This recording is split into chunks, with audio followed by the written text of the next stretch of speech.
At the current rate of closure, there will be no post offices left in the UK in 15 years' time. What do you think needs to happen to stop that?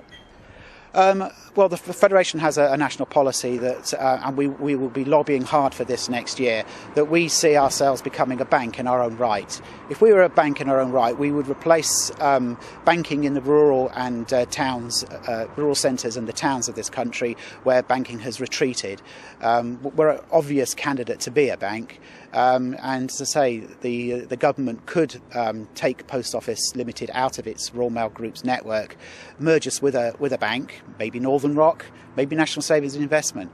But I think the partnership like that would enable us then to issue money to any bank account holder in the country. At the moment, we're only limited to a few banks that we can do business with.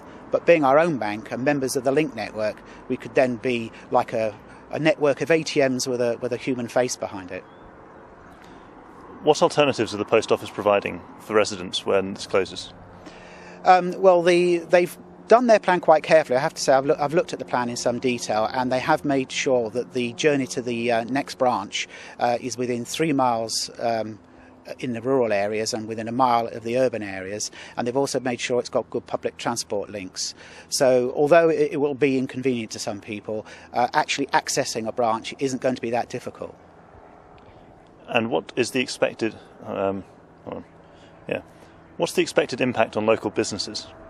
There is evidence, I have to say, that when a post office branch closes down and it's got local businesses alongside it, that particular parade of shops do suffer. But I'm afraid that the Post Office is a commercial company and it has to look after its business, and it can't be thinking of what happens to its neighbours. It has to protect itself.